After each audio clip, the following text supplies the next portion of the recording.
ராகி மாவு இருந்தால் இந்த மாதிரி டிஃப்ரெண்ட்டாக அவங்க குட்டீஸுக்கு செஞ்சு கொடுங்க, ரொம்பவே ஆரோக்கியமாக இருக்கும். ஸோ அது பண்ணுறதுக்காக 1 கப் ராகி மாவு இங்கே எடுத்திருக்கேன். இது கூடவே சும்மா ஒரு 2 பிஞ்சால உப்பு சேர்த்துக்கலாம். இப்போ இதில் தண்ணி வந்து கொஞ்சம் கொஞ்சமாக தெளித்து நம்ம புட்டு மாவுக்கெல்லாம் எப்படி பிசைவோமோ அந்த மாதிரி இப்போ செஞ்சு எடுத்துக்கலாம்.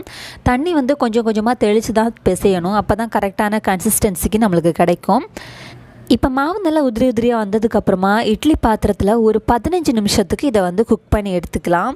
ஸோ அப்போ தான் ராகி மாவு நல்லா வெந்து வரும். ராகி வந்து போன் ஹெல்த்துக்கெல்லாம் ரொம்ப நல்லது. ஸோ கண்டிப்பாக குட்டீஸுக்கு செஞ்சு கொடுங்க. இப்போ ஒரு மிக்ஸி ஜாரில் வறுத்து தோல் எடுத்து வேர்க்கடலை ப்ளஸ் ஒரு வாசனைக்காக ஒரு 5 ஏலக்காய் சேர்த்து நல்லா பிளெண்ட் பண்ணி எடுத்துக்கலாம். இப்போ இந்த அளவுக்கு அரைச்சதுக்கப்புறமா இதை நம்ம வேக வச்சு வச்சுருக்கிற ராகி மாவு கூட மிக்ஸ் பண்ணிடலாம். இப்போ இதில் ஸ்வீட்னஸுக்காக நான் இங்கே 1 கப் நாட்டு சக்கரை வந்து சேர்த்துருக்கேன். இப்போ இது எல்லாம் சேர்த்து நல்லா மிக்ஸ் பண்ணி உருண்டை பிடிச்சி கொடுத்தீங்கன்னா போதும், குழந்தைங்க அவ்வளோ விரும்பி சாப்பிடுவாங்க. ஏன்னா இதோட வாசனையே ரொம்ப டிஃப்ரெண்ட்டாக ரொம்ப டேஸ்ட்டாக இருக்கும்.